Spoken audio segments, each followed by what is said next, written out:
स्वागत है career consultancy के ऑनलाइन प्लेटफॉर्म पर। कैसे हैं आप लोग? उम्मीद करते हैं अच्छे होंगे, स्वस्थ होंगे। तो आइए आज के लेक्चर की शुरुआत करते हैं। थोड़ा सा यदि पिछले लेक्चर पर बात करें, पिछले वीडियो पर बात करें, तो हम रियासतों के एकीकरण पर चर्चा कर रहे थे, जिनमें स्वतंत्रता के समय बात किया गया था कि भारत में 565 समथिंग रियासतें थीं, जिनमें किसी न किसी तौर पर कुछ पाकिस्तान में और कुछ भारत में उनका विलय हो गया। कुछ ऐसी भी रियासतें थीं जिन्होंने अपने आप को स्वतंत्र रूप में बनाए रखने की बात कही। उन रियासतों में त्रावणकोर, भोपाल, जूनागढ़, हैदराबाद, जम्मू कश्मीर, इन रियासतों में कैसे कैसे इनका विलय हुआ। प्रमुख जो 3 रियासतें थी जिनके विलय के लिए प्रयास किया गया, जूनागढ़, हैदराबाद और एक जम्मू कश्मीर। तो ये कैसे विलय हुआ, इस पर चर्चा पिछले लेक्चर में हमने किया था। आज एक जो प्रमुख रियासत थी जिसका विलय कैसे हुआ, जम्मू कश्मीर पर बात करेंगे और जम्मू कश्मीर का इतिहास क्या था। इतिहास हम संविधान के दृष्टिकोण से राजनीतिक परिप्रेक्ष्य में पढ़ेंगे, ना कि उसको हम इतिहास के परिप्रेक्ष्य में। तो इस पर चर्चा करेंगे और जम्मू कश्मीर की वर्तमान स्थिति क्या है, इस पर भी चर्चा किया जाएगा। तो आज के लेक्चर को जिस नाम से हम जानेंगे, जैसा बोर्ड पर हमने लिखा है, आप देख पा रहे होंगे, जम्मू कश्मीर का इतिहास और वर्तमान। स्वतंत्रता के समय क्या स्थिति जम्मू कश्मीर की रही, उसके बाद में जब भारत स्वतंत्र हो गया, भारतीय संविधान लागू हुआ, तो जम्मू कश्मीर की क्या स्थिति थी। रियासतों के एकीकरण करके राज्यों का निर्माण हुआ, तब जम्मू कश्मीर की क्या स्थिति थी, और जब धारा 370 हटा उसके बाद जम्मू कश्मीर की क्या स्थिति हुई।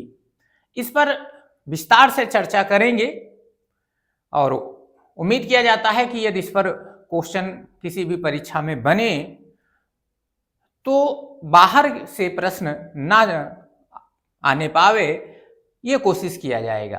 तो चलिए आज के लेक्चर की शुरुआत करते हैं। तो रियासतों के एकीकरण के क्रम में थोड़ा सा आगे बढ़ें तो अब बात करते हैं जम्मू कश्मीर पर। तो जम्मू कश्मीर एक ऐसी रियासत थी, इसको इतिहास के अंतर्गत हम चर्चा करें, कश्मीर का इतिहास क्या था, तो एक ऐसी रियासत थी, यदि भारत के मैप की बात कर लें तो आप देखेंगे कि जो भारत का ये उत्तरी छोर था, भारत का जो उत्तरी छोर था वो जम्मू कश्मीर रियासत हुआ करती थी, सीमावर्ती क्षेत्र था। वहां के उस समय के राजा हरि सिंह थे, ये राजा हरि सिंह उस समय वहां के राजा थे। तो जब स्वतंत्रता अधिनियम पारित किया गया ब्रिटिश पार्लियामेंट के द्वारा, तो उसमें पिछले लेक्चर में हमने चर्चा किया था कि रियासतों के लिए 3 दरवाजे खोल दिए गए, और वो चाल थी अंग्रेजों की कि भारत को कैसे विभाजित किया जाए।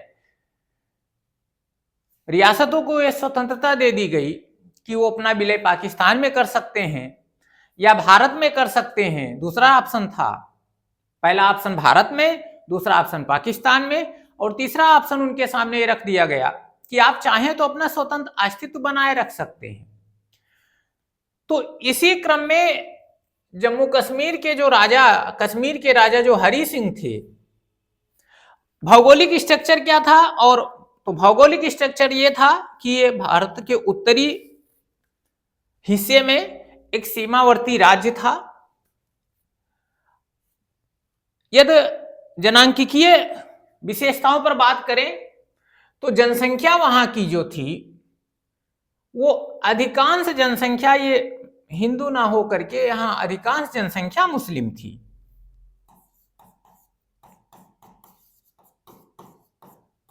अधिकांश जनसंख्या वहां की मुस्लिम थी। राजा हरि सिंह थे, जनसंख्या वहां की मुस्लिम थी। और जो राजा हरि सिंह थे, इनके जो प्रतिनिधि थे वो थे शेख अब्दुल्ला। तो इन्होंने ये तय किया कि हम अपने राज्य को एक स्वतंत्र राज्य के रूप में स्थापित बनाए रखेंगे, ना हम भारत में विलय करेंगे और ना पाकिस्तान में विलय करेंगे। ये बातें हो गई। तो जब भारत स्वतंत्र हुआ 15 अगस्त 1947 को, दो राज्यों का उदय हो गया, भारत और पाकिस्तान का, सीमाओं का बंटवारा हो गया। तो कश्मीर एक ऐसी स्टेट था जो भारत और पाकिस्तान के बीचों बीच में था। इन्होंने अपने आप को स्वतंत्र रूप में बनाए रखने की बात की थी, राजा हरि सिंह। तो हुआ क्या, घटनाक्रम क्या घटा कि स्वतंत्रता के तुरंत बाद जो पाकिस्तान की सेना थी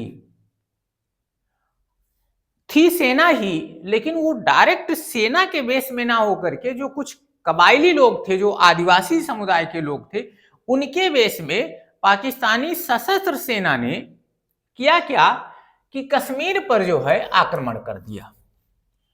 कश्मीर पर आक्रमण कर दिया और कुछ हिस्सा पर कब्जा भी कर लिया, उस पर आगे हम चर्चा करेंगे।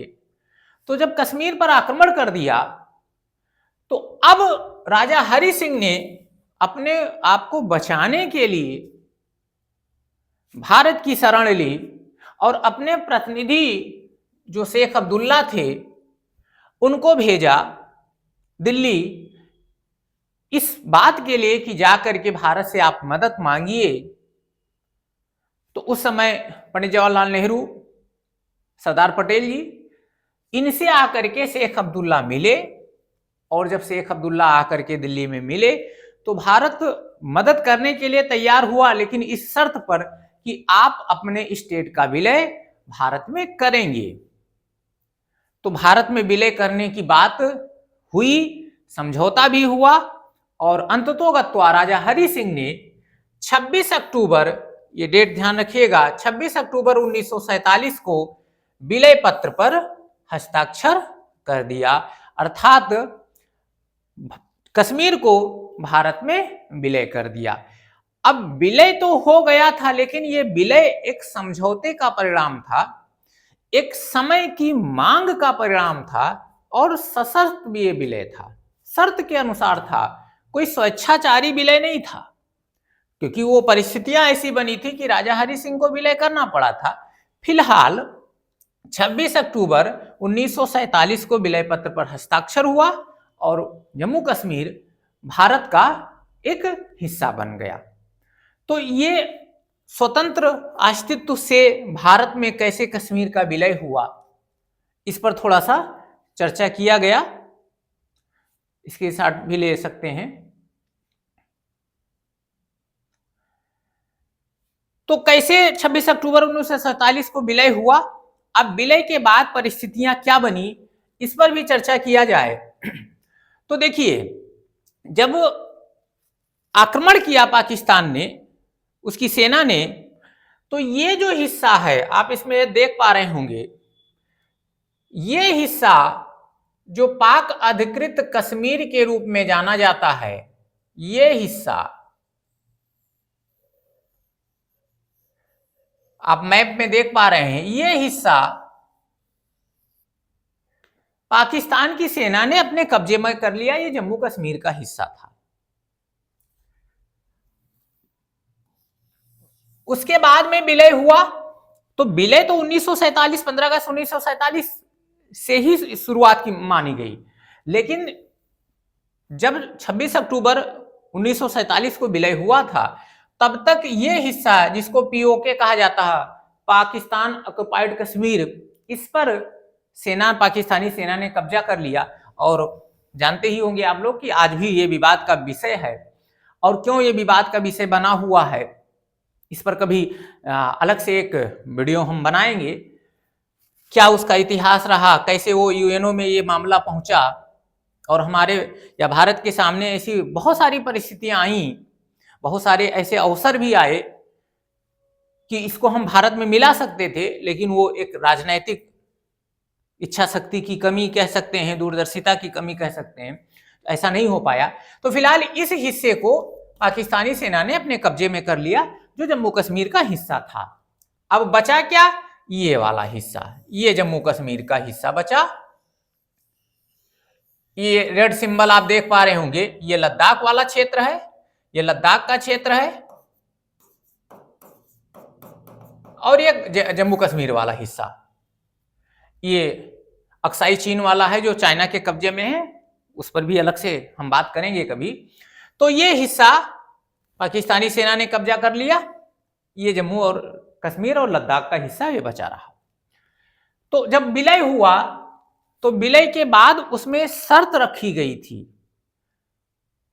और वो शर्त क्या थी कि विलय अधिपत्र में, ध्यान से समझिएगा, विलय अधिपत्र के शर्त में क्या था कि भारत अर्थात जो संसद है वो केवल संचार, रक्षा और विदेशी मामलों पर जो भारतीय कानून होगा, संघ के या संसद के द्वारा जो बनाया गया कानून होगा, ये विलय पत्र में ही था, उसके द्वारा बनाया गया कानून केवल 3 विषय पर ही मान्य होगा, और वो था संचार, रक्षा और विदेशी मामलों में ही भारत सरकार उस पर कानून बना सकती थी जम्मू कश्मीर के लिए। अर्थात जो भारत सरकार के अधिकार क्षेत्र में आया या लाया गया वो केवल 3 ही मामले थे, बाकी और किसी मामले पर संसद जम्मू कश्मीर के संदर्भ में कानून नहीं बना सकती थी। इसलिए मैंने पहले ही कहा था कि ये सशर्त विलय था, अवसरवादिता विलय था, अवसरवादी विलय था। भारत सरकार अपने में चाहती थी और जम्मू कश्मीर मजबूर हो गया था, कश्मीर के राजा मजबूर हो गए थे कि इस समय हमें विलय करने की जरूरत है, तो ये कह सकते हैं अवसरवादिता विलय। तो ये 3 क्षेत्र ही थे भारत सरकार के अधिकार में। हुआ क्या फिर, 5 मार्च 1948 को राजा हरि सिंह ने एक अंतरिम सरकार की घोषणा की, और घोषणा के बाद प्रधानमंत्री के रूप में जो उनके प्रतिनिधि थे शेख अब्दुल्ला को बनाया गया। ये एक और घटनाक्रम था कि विलय के बाद केवल संचार, विदेशी मामले और रक्षा पर भारत सरकार कानून बना सकती थी जम्मू कश्मीर के लिए।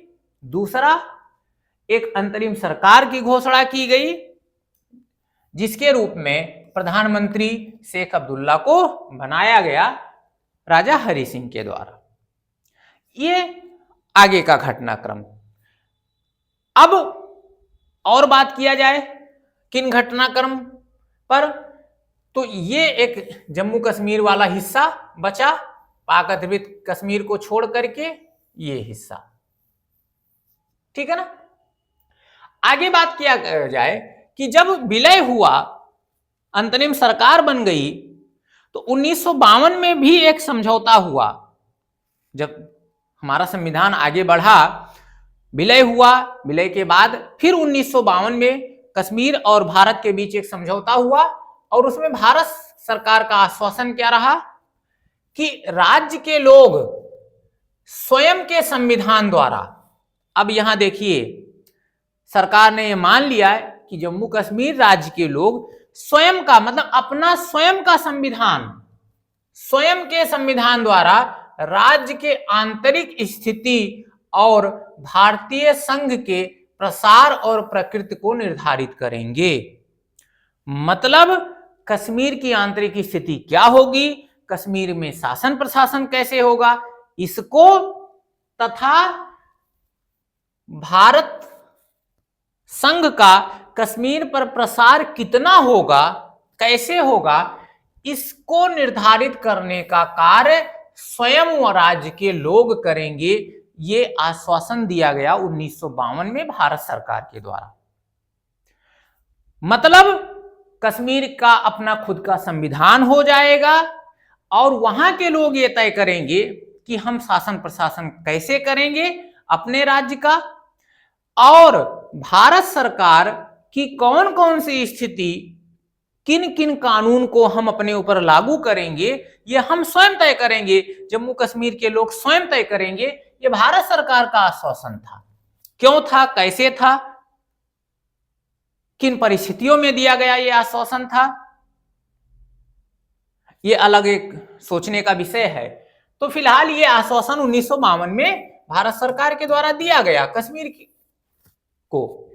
अब देखिए, और साथ साथ में यहां नहीं, यही बात नहीं रुकी, साथ साथ में संविधान में एक अनुच्छेद 370 द्वारा, संविधान के अनुच्छेद 370 द्वारा, बड़ा फेमस अनुच्छेद है, अनुच्छेद 370 के द्वारा कश्मीर को विशेष राज्य का दर्जा दिया गया। कश्मीर को विशेष राज्य का दर्जा दिया गया। अब उसके पीछे जो शेख अब्दुल्ला थे, उन्होंने तर्क भी दिया, भारत सरकार के समक्ष अपना तर्क भी रखा था कि चूंकि हमारे सीमाओं में युद्ध चल रहा है, हम पिछड़े हुए हैं, विकास की रफ्तार को आगे बढ़ाना चाहते हैं, इसलिए हमें भारत से या भारत के कानून से थोड़ी सी मुक्ति चाहिए, हमको थोड़ा सा फ्रीडम चाहिए, इसलिए हमको कुछ स्पेशल कैटेगरी में रखा जाए। इस बात को भी सरकार मान गई। कहने का सेंस ये है कि जो जो कश्मीर के लोग कहते जा रहे थे, वहां के जो अगुवाकार कहते जा रहे थे, जो वहां के प्रधानमंत्री शेख अब्दुल्ला थे वो कहते जा रहे थे, जो हरि सिंह कहते जा रहे थे, सरकार उसको अक्षरशः मानती चली जा रही थी। आश्वासन भी ले लिया उन्होंने, साथ साथ में 370 के तहत विशेष राज्य का दर्जा भी ले लिया। और यही नहीं, एक और अनुच्छेद जोड़ा गया था 35A, जिसमें यह कहा गया कि जम्मू कश्मीर का अस्थाई नागरिक कौन होगा, अस्थाई नागरिक कौन होगा, इसको भी परिभाषित करेगा जम्मू कश्मीर कि हमारे यहां का नागरिक कौन होगा, हम किसको अपने यहां की नागरिकता दे सकते हैं। ये सारे विशेष प्रावधान किए गए जम्मू कश्मीर के लिए, उसको एकदम खुली छूट दे दी गई। यह भी एक घटनाक्रम था। आगे थोड़ा और चर्चा करें, स्क्रीनशॉट लेना चाहें तो ले सकते हैं, और थोड़ा आगे चर्चा करते हैं। तो जब जम्मू कश्मीर के लोग स्वयं तय करेंगे कि हमारा आंतरिक शासन प्रशासन कैसे होगा, भारत संघ का प्रसार किन बिंदुओं तक होगा, वहां के लोग स्वयं तय करेंगे, तो फिर वहां के लोगों ने अपना स्वयं का एक संविधान निर्माण की प्रक्रिया शुरू की। और संविधान बनाने के क्रम में प्रथम बैठक 30 अक्टूबर 1951 को हुई। जम्मू कश्मीर राज्य ने अपना संविधान बनाने के लिए एक संविधान सभा का गठन किया, जिसकी बैठक, पहली बैठक 30 अक्टूबर 1951 को हुई। संविधान 5 सालों में बनकर तैयार हुआ। उस संविधान को, कौन सा संविधान, ध्यान रखिएगा, राज्य का संविधान, जम्मू कश्मीर राज्य का संविधान, ये भारतीय संविधान की बात नहीं हो रही है, जम्मू कश्मीर राज्य के संविधान की बात हो रही है। जम्मू कश्मीर राज्य का संविधान 5 वर्षों में तैयार हो गया। 17 नवंबर 1956 को वहां के लोगों ने उसको अंगीकार कर लिया, अडॉप्ट कर लिया, और 26 जनवरी 1957 से जम्मू कश्मीर राज्य का संविधान वहां प्रभावी हो गया, लागू हो गया। अब ये देख लीजिए, एक ही देश के अंदर 2 संविधान, 2 विधान, ये क्या परिस्थिति बनी, कैसे बनी। उसके बाद में जब वहां का संविधान लागू हुआ तो संविधान में क्या क्या चीजें थी। उस संविधान के तहत कहा गया कि जम्मू कश्मीर में जो वंशानुगत प्रमुख पद है, जैसे जो राजा का पद अमूमन जब स्वतंत्र भारत के पहले, भारत छोटे छोटे स्टेटों में जब बटा था, तो वहां का जो प्रमुख का पद हुआ करता था, जो राजा का पद हुआ करता था, वो वंशानुगत ही होता था। ये पूरे विश्व में ऐसे ही प्रचलन में है। तो जब जम्मू कश्मीर राज्य का संविधान लागू हुआ तो उसमें पहला निर्णय यही लिया गया कि जो वहां प्रमुख का पद वंशानुगत है उसको समाप्त कर दिया गया, और वंशानुगत के स्थान पर निर्वाचित प्रमुख पद, अर्थात निर्वाचित सदर ये रियासत, को राज्य का प्रमुख बनाया गया, अर्थात जो अब सदर या रियासत होगा, जो राज्य का प्रमुख होगा, वो चुन करके आएगा, ना कि वंशानुगत क्रम में चुना जाएगा या वंशानुगत क्रम में आएगा। यह निर्णय लिया गया संविधान के द्वारा। और बहुत सारी बातें संविधान में कही गई हैं। हम चूंकि जम्मू कश्मीर संविधान को यहां नहीं पढ़ना चाह रहे हैं, स्थिति क्या है, इतिहास क्या था, उसको थोड़ा सा हम पढ़ रहे हैं। तो जम्मू कश्मीर का संविधान जब लागू हो गया तो और आगे थोड़ा सा बात कर लें, जो समझौता हुआ था 52 में भारत सरकार और जम्मू और कश्मीर के बीच, जिसमें यह कहा गया था कि कहां तक प्रसार भारत संघ का प्रसार होगा।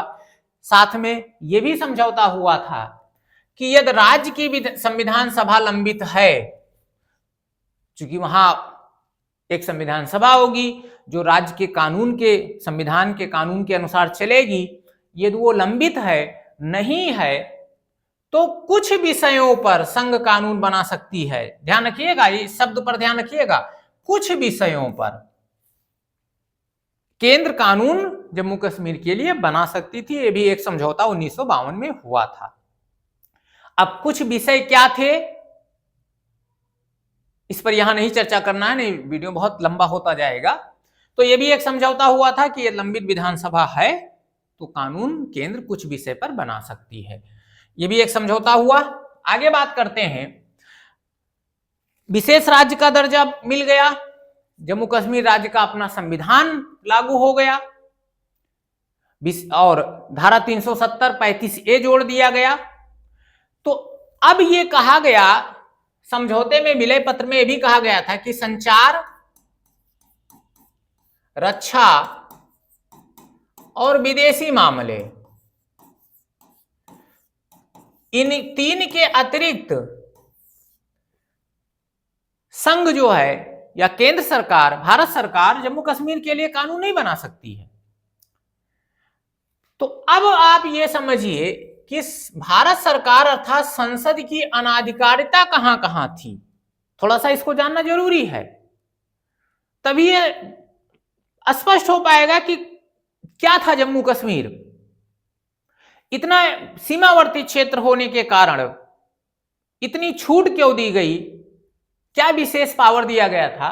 तो इसको एक बात के द्वारा, एक पॉइंट के द्वारा हम समझ सकते हैं कि संसद की अनाधिकारिता कहां कहां थी। जो वास्तव में होना चाहिए था वो नहीं था कश्मीर पर, तो कहां कहां संसद वहां अनाधिकारी हो गया था, संसद की बातें वहां नहीं लागू हो रही थी, भारतीय संविधान की बातें वहां नहीं लागू हो रही थी। मुख्य बिंदुओं के द्वारा देखा जाए तो देखिए, 7वीं अनुसूची के समवर्ती सूची पर कानून भारत नहीं बना सकता था। यह हमको पता है कि शक्तियों का विभाजन के लिए हमारे संविधान में 3 प्रकार की सूचियां जोड़ी गई हैं। जो 7वीं अनुसूची है उनमें 3 सूचियों का प्रावधान है, संघ सूची, राज्य सूची और समवर्ती सूची। तो जो समवर्ती सूची में शामिल विषय हैं उनमें केंद्र और राज्य दोनों कानून बनाते हैं, केंद्र और राज्य दोनों कानून बनाते हैं। और यदि कभी परिस्थिति ऐसी आती है कि केंद्र और राज्य के द्वारा बनाए गए कानून आपस में टकराते हैं तो वहां केंद्र का कानून सर्वोपरि माना जाता है। लेकिन जम्मू कश्मीर के लिए क्या था कि 7वीं अनुसूची जो समवर्ती सूची में शामिल विषय हैं और यदि वो इत्तेफाक से जम्मू कश्मीर के संदर्भ में है तो उस पर कानून संसद नहीं बना सकती थी। अन्य राज्यों के लिए तो बनाती है, लेकिन जम्मू कश्मीर राज्य के लिए समवर्ती सूची में यदि कोई विषय है तो उस पर केंद्र कानून नहीं बना सकता था। ये पावर दिया गया था कश्मीर को और यहां हाथ पीछे खींच लिया था संसद ने। दूसरा क्या नहीं लागू था, संसद के अधिकार। आगे जब हम बात करेंगे तो संविधान का भाग 1 और भाग 1 का पहला अनुच्छेद कह रहा है कि भारत राज्यों का संघ है, और दूसरे अनुच्छेद में यह कहा गया है, संविधान के दूसरे अनुच्छेद में कहा गया है कि संसद को यह अधिकार है कि वो किसी भी राज्य के नाम, क्षेत्र या सीमा में परिवर्तन से संबंधित कानून बना सकती है। अर्थात संसद को अधिकार है कि किसी राज्य के नाम में परिवर्तन कर दे, उसकी क्षेत्र में परिवर्तन कर दे, उसकी सीमाओं में परिवर्तन कर दे, इसके लिए संसद कानून बना सकता है। लेकिन आइए यहां देखते हैं, जम्मू कश्मीर राज्य के नाम, क्षेत्र में परिवर्तन का कोई भी विधेयक संसद में पेश नहीं किया जा सकता है। यहां भी संसद कुछ नहीं कर सकता था। तीसरा, आइए बात करते हैं, राज्य का व्यय प्रभावित करने वाला कोई अंतरराष्ट्रीय संधि संसद नहीं कर सकती है। मतलब यदि ऐसा कोई अंतरराष्ट्रीय संधि है जो कश्मीर राज्य के व्यय को प्रभावित करने वाला हो, तो संसद ऐसी संधि नहीं कर सकती है। वो चाहे कितना भी महत्वपूर्ण संधि हो, देश के लिए हो, लेकिन उसका कोई मायने नहीं रह जाता है। अगला देखिए, 352 की घोषणा।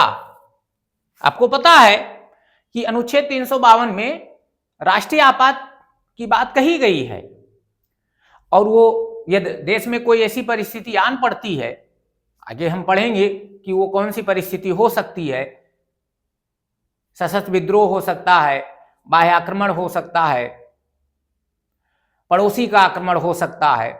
ऐसी स्थिति में 352 के तहत राष्ट्रीय आपात की घोषणा होती है।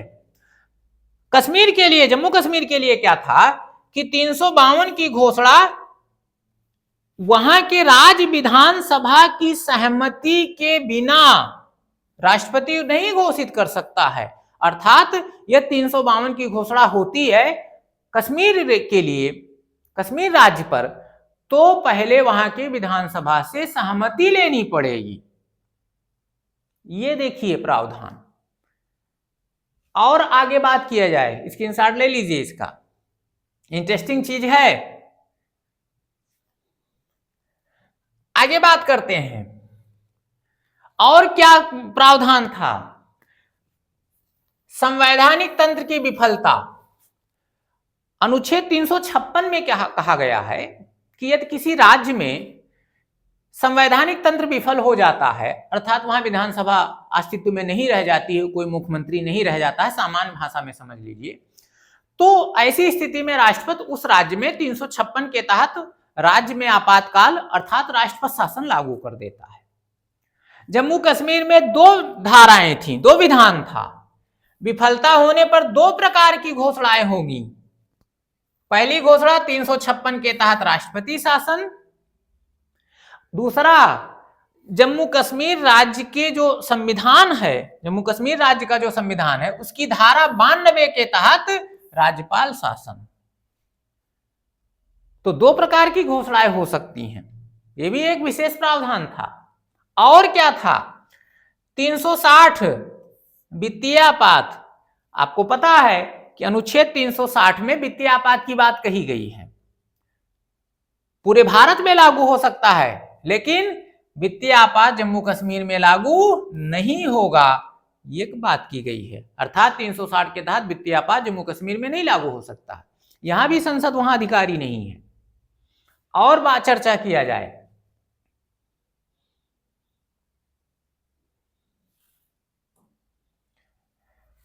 और इंटरेस्टिंग चीज देखिए, भाग 3 हमारा मूल अधिकार, बहुत महत्वपूर्ण कंटेंट है, जिसमें मूल अधिकार में 19 से 22 के बीच में स्वतंत्रता का अधिकार है।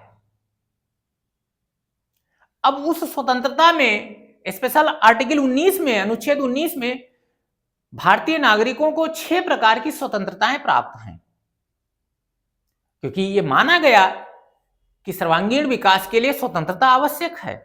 वाक एवं अभिव्यक्ति की स्वतंत्रता, संघ बनाने की स्वतंत्रता, विचरण की स्वतंत्रता, कहीं भी बसने की स्वतंत्रता, व्यापार की स्वतंत्रता, ये 6 प्रकार की स्वतंत्रताएं प्राप्त हैं।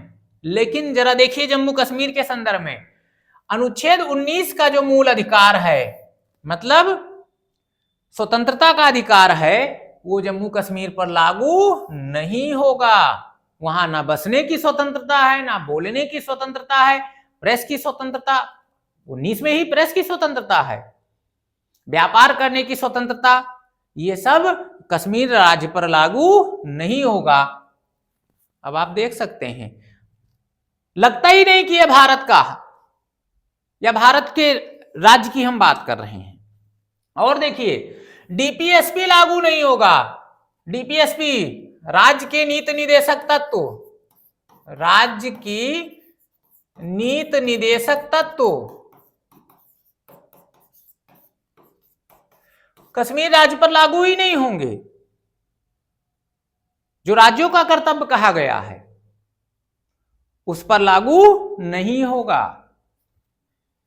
और देखिए, संविधान संशोधन तभी मान्य होगा जब राज्य की सहमति हो। जम्मू कश्मीर के लिए यह 368 के तहत कोई भी संविधान में संशोधन किया जा रहा है तो वो संशोधन ऐसे नहीं माना जाएगा। वो पहले राज्य सहमति दे कि हम तैयार हैं, आप संशोधन करिए, हम तैयार हैं, तब माना जाएगा। नहीं, संसद कितना भी संशोधन करते रहे, यदि वहां की राज्य विधानसभा सहमति नहीं देती है तो यह संशोधन माना ही नहीं जाएगा। तो ये इतने पॉइंट्स थे, ये जो महत्वपूर्ण बिंदुओं को हमने यहां उठाया है कि ये संसद वहां अनधिकारी है, संसद की बातें लागू ही नहीं हो रही हैं कश्मीर राज्य पर। ठीक है ना? तो ये चीजें थी कश्मीर के इतिहास के बारे में। और सीमावर्ती क्षेत्र था, इंपॉर्टेंस उसकी आप जानते हैं कितनी थी भारत के लिए। और एक चीज और ध्यान रखिए, जब ये उसको विशेष राज्य का दर्जा दिया गया था, विशेष राज्य का जो दर्जा था 370 वाला, ये अस्थाई था। बड़ा इंटरेस्टिंग बात है, ये भी समझिएगा, ये अस्थाई था। लेकिन ये अस्थाई होते हुए ये 70 सालों तक कैसे चला, ये भी एक सोचिए विषय है, सोचने का भी विषय है कि जो अस्थाई है तब ये 70 सालों तक चला गया, और अस्थाई होता तब फिर उसकी तो बातें नहीं करनी थी। तो ये थोड़ा सा इतिहास था। सरकारें आती गई, सरकारें जाती गई, बदलती गई, परिस्थितियां बदलती गई। अब आइए थोड़ा सा वर्तमान स्थिति पर। तो एक ये हम इतिहास पर चर्चा कर लिए, अब बात करते हैं वर्तमान की स्थिति पर, जम्मू कश्मीर की वर्तमान स्थिति। तो वर्तमान स्थिति को लेकर चलते हैं। जब सरकार बदली, वो दिन आया 5 अगस्त 2019 का, वो शुभ घड़ी था, अच्छा दिन था, भारत के इतिहास में स्वर्णिम अक्षरों में लिखा जाने वाला दिन था। 5 अगस्त 2019 को हुआ क्या कि तत्कालीन गृह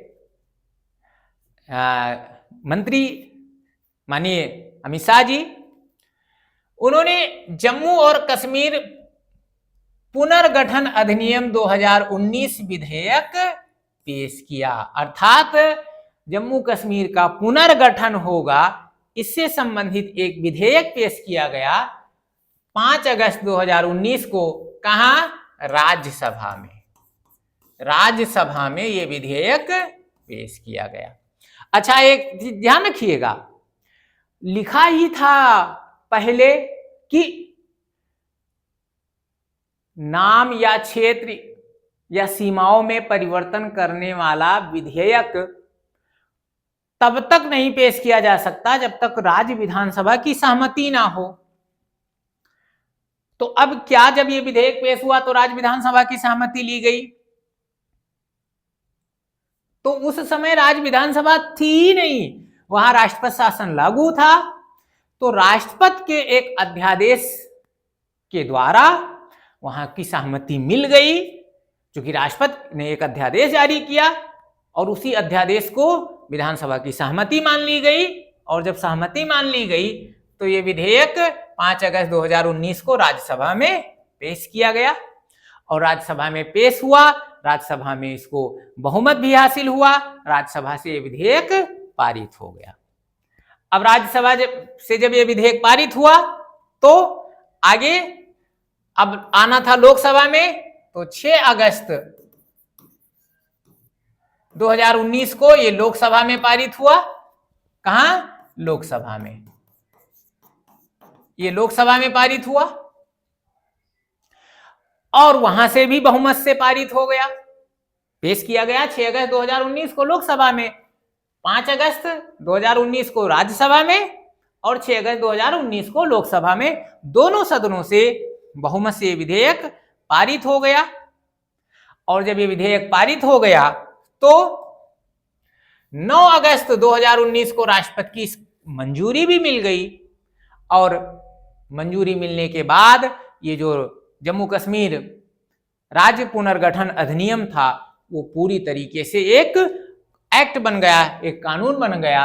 और इस कानून के तहत हुआ क्या कि जो जम्मू कश्मीर को धारा 370 के तहत विशेष राज्य और अनुच्छेद 35A के तहत विशेष राज्य का दर्जा मिला था वो पूरी तरीके से समाप्त हो गया। धारा 370 को पूरी तरीके से समाप्त कर दिया गया, 35A को पूरी तरीके से समाप्त कर दिया गया। धारा 370 और 35A के जितने भी क्लाज थे सभी को समाप्त कर दिया गया। हाँ, केवल क्लाज नंबर 1, धारा 370 का जो क्लाज 1 था, धारा 370 का जो क्लाज 1 था, अनुच्छेद 370 का क्लाज 1 था, वो नहीं समाप्त हुआ। इसके अलावा बाकी सारे धारा 370 या अनुच्छेद 370 के सारे क्लाज समाप्त हो गए, 35A समाप्त हो गया। क्लाज 1 क्यों नहीं समाप्त हुआ? क्योंकि क्लाज 1 में क्या लिखा था? क्लाज 1 में था कि जो ये J&K है ये भारत का अभिन्न अंग है, भारत का अभिन्न अंग है। तो इसको छोड़ करके बाकी ये दोनों अनुच्छेद पूरी तरीके से समाप्त हो गए, विशेष राज्य का दर्जा खत्म हो गया। और विशेष राज्य का जब दर्जा खत्म हुआ तो हुआ क्या? जम्मू कश्मीर 2 केंद्र शासित प्रदेशों में विभाजित करने का भी प्रस्ताव पुनर्गठन में था कि कश्मीर, जो जम्मू कश्मीर है उसको 2 केंद्र शासित प्रदेशों में विभाजित किया जाएगा। तो जब वो विधेयक पारित हुआ, कानून बना, तो जम्मू कश्मीर राज्य था वो 2 केंद्र शासित प्रदेश में विभाजित हो गया।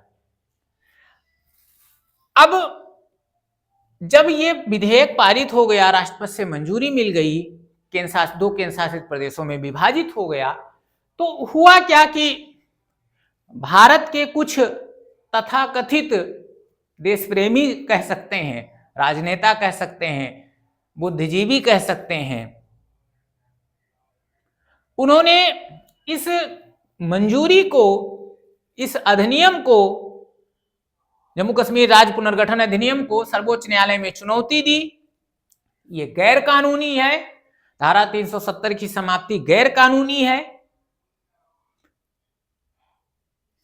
इस पर भी सुनवाई हुई और 11 दिसंबर 2023 को सर्वोच्च न्यायालय ने भी इस पुनर्गठन अधिनियम को सही ठहराया, अर्थात उसके पक्ष में निर्णय आया कि जो संसद के द्वारा ये पारित अधिनियम है वो पूरी तरीके से सही है, परिस्थितियों के अनुसार है।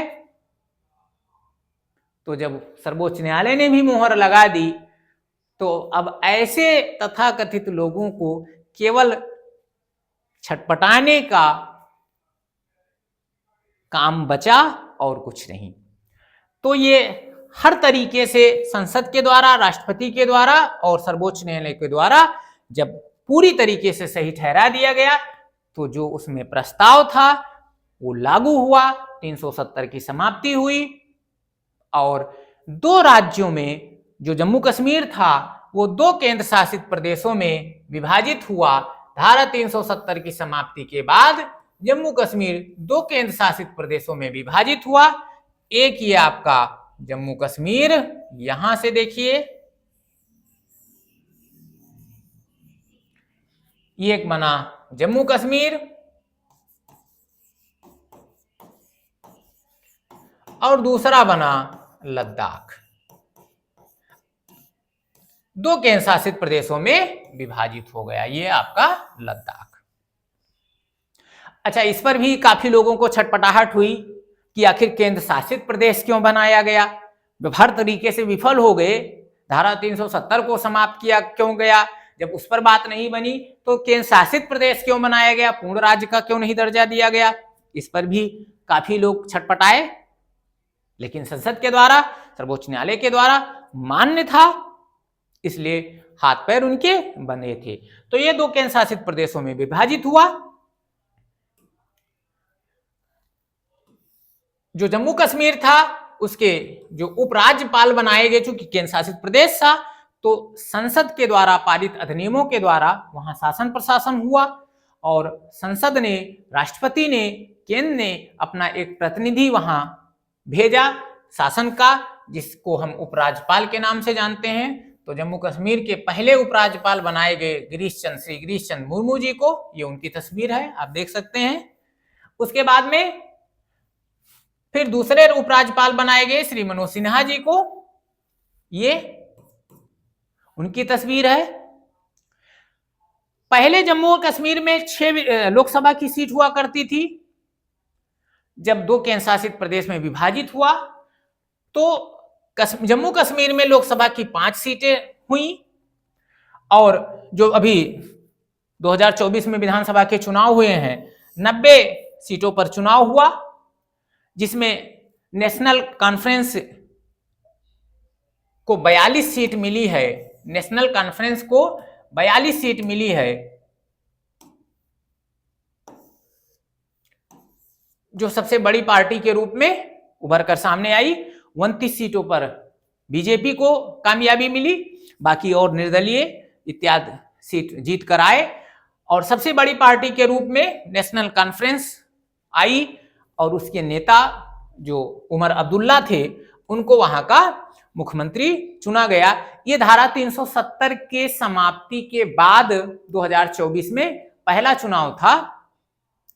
1 अक्टूबर को उसका निर्णय आया और 16 अक्टूबर को इन्होंने वहां के मुख्यमंत्री पद की शपथ ली, उमर अब्दुल्ला। तो ये धारा 370 अर्थात 2019 के बाद पहले मुख्यमंत्री जम्मू कश्मीर के बने। लद्दाख की यदि हम बात कर ले तो लद्दाख में 1 लोकसभा की सीट है, वहां विधानसभा की बहाली अभी तक नहीं हुई है। उपराज्यपाल के द्वारा वहां शासन किया जाता है। तो लद्दाख के जो पहले उपराज्यपाल बनाए गए थे वो राधा कृष्ण माथुर थे, जो 2023 तक वहां रहे। वर्तमान जो वहां के उपराज्यपाल हैं वो बीडी मिश्रा जी हैं, जो 12 फरवरी 2023 के बाद से अब तक वहां हैं। 1 लोकसभा सीट है, 1 लोकसभा सीट है लद्दाख में, 1 लोकसभा सीट है। वर्तमान में जो हाजी हनीफ जान हैं, हाजी हनीफ जान